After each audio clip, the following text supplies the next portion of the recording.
Today we need to get into people saying that HYBE is finally doing something with V and is waking up and apologizing to him. We also need to get into his new song Friends and people assuming that it's about a gay lover and wanting it to be deleted. And then we have V's content on Instagram allegedly being shadow banned and why people are saying that. So hey dumplings, it's Dave Desai. Hater or not, make sure you subscribe with the notification bell on. Make sure you join us fangirling on Patreon and let's go.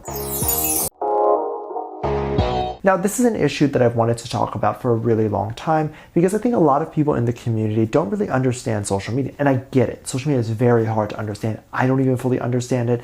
This is not only my job, but of course I also help other people with their own social media pages and growing, and it's confusing for me. But there's one thing that I want to explain and kind of get into, which is this idea of shadow banning anyone who makes content. Anyone who posts, and of course even the community who just watches K-pop idols post, they know of this word shadow ban and what it means. So if you're unaware, let me just give a quick little blurb on what it means. Shadow ban basically means when you post something and it's not seen by anybody. It's not seen by your followers, it's not seen by anyone new, and it's only seen by you. So this is the worst thing because you actually have no idea it's shadow banned. You might just post a picture, get 0 likes, and you think, oh, this is just a very poor performing photo or something. However, the reality of it is that literally no one can see it. You can go to your siblings, your friend's phone and get your account and you'll see that the post is not visible. So that is what shadow ban is. People in the community love to say that an account is shadow banned when it's just underperforming what it normally does. So if a member of BTS gets like 10 million likes on a photo on Instagram and they see that the latest 3, 4, or 5 pictures have only been getting 8 or 9 million likes, they're thinking that the account is shadow banned. But again, this is not the case, as a shadow banned photo would only be getting 100 likes. Also, if a photo was shadow banned, then the community wouldn't be able to see it at all. Now, the community loves to think that when a photo just naturally performs a little bit less, as I said, and I need to explain why photos perform a little bit less. Posts on social media range in engagement all the time. You can't expect that just because a bunch of times they've always gotten like 10, 20 million likes, that they will always get 10, 20 million likes. There's always dead zones, and social media, there's always less people on social media depending on the season. There's so many things that impact our performance of a post, whether it's because this season there's just less people who are logging on, more people are at work, or more people are dealing with a lot of stuff that they just don't feel like logging on to Instagram, or they could just be other things of more competition that there used to be. So for example, if BTS members are posting and they're posting consistently, then a new K-pop idol or celebrity comes on the platform and starts posting as well, their posts can also push out the BTS members, right?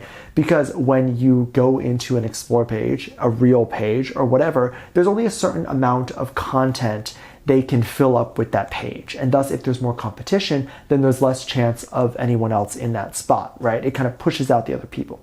Those are just theories. We don't know what is going on. It's also very natural for BTS members to receive less likes now that they're in the military and they're not necessarily all over TV and all over the radio and that sort of stuff, right? Now, a reason why a lot of people had opted for this idea that V's account got shadow banned was because there was apparently a lot of mass reporting of V's Instagram account. It's known that within fandoms, there's a lot of mass reporting of other people's accounts. For example, if you're a part of one fandom, but you hate the other fandom, you might opt to report the other fandom members' Instagram accounts. The goal here is to shadow ban and get rid of the member's account that you don't like. Now, of course, most people in the fandom don't do this. I would say a lot of people in the fandom do it though. However, I never know how effective these types of things are. And I don't exactly know if mass reporting an account that doesn't have any problems would actually result in any issues. It might result in some sort of temporary issue that gets flagged by the algorithm or something, but ultimately when the account gets reviewed by a person,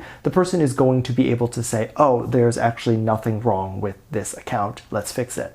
Nice thing about Instagram and all the other platforms lately is that they will tell you whether you're being shadow banned or not. Now, there's a feature on Instagram that kind of lets you know whether your accounts are appearing on the suggestion and the explore page and if it's eligible for that. And I think TikTok does that as well now too. So a lot of platforms are kind of being more transparent with whether or not their accounts are being shadow banned, in which case it's less of a concern for the fandom, right? If it were to happen, the artist would be aware right away and it would be fixed. Also understanding that the social media team who manages these things have direct contact to Instagram, TikTok, whatever platform they're managing. And if there are any issues, they'll reach out before we even realize. So to accuse an account of being shadow banned and all these things, it's not really our place.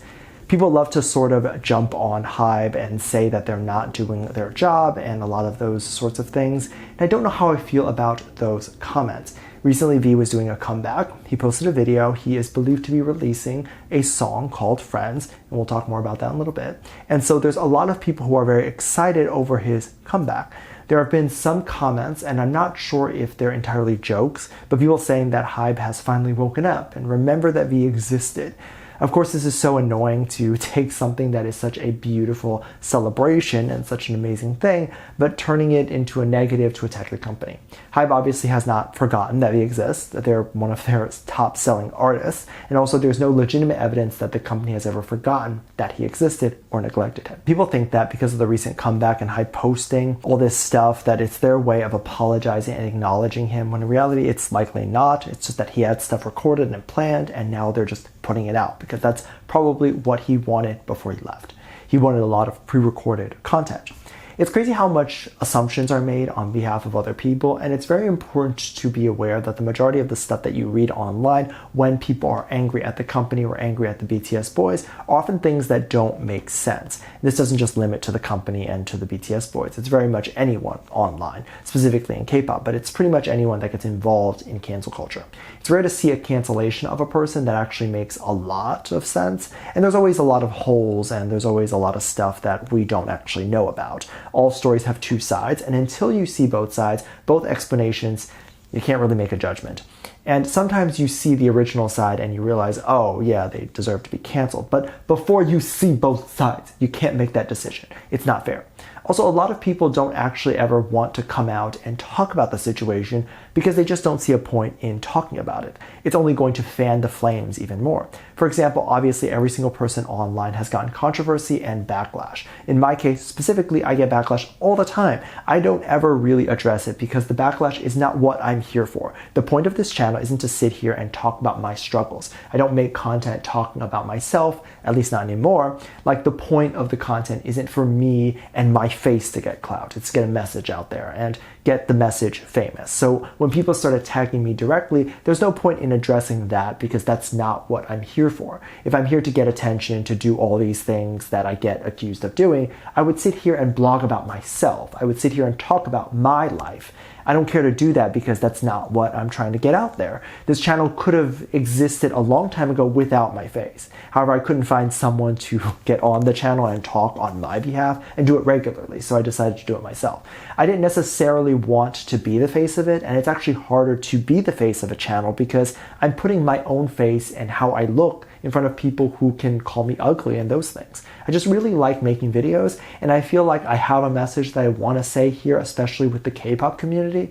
Of course, everything on here is always my opinion, and you can take that with however you want. I'm always here for a debate. So send the hate, share it. It gets the message out there, so I don't really care if it gets hate. And this channel doesn't really make me a living wage anyway. It's way less than you think.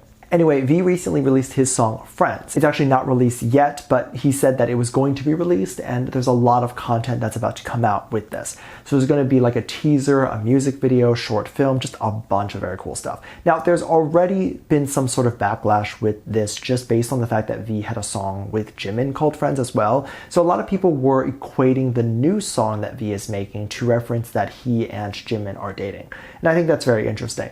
There was an alleged quote, and I don't know where this came from, but what like behind the scenes video it came from, but apparently V and Jimin used to fight all the time, and they had kind of hated each other, but then eventually realized that they can't live without each other, allegedly. And that's normal, I think, with a lot of people who spend a lot of time together, and people believe that the song Friends was probably about that, the new one, saying that friends either don't end or friends were about to end and now they're not ending. And then other people have taken it as this new song is going to be a confession of a gay romance and a gay love, to which other people have gotten upset, like, why is he doing this, and stop making gay content and that sort of stuff. However, we don't know what this is going to be about, and we can't make judgments until we know what this is going to be about. out. If it ends up being that, I don't see that as necessarily a bad thing. We know that V full-heartedly supports the gay community. He has honored and showed love to Call Me By Your Name, and he has played songs from there. So if this ends up being a song that has those references, I think that's a great thing.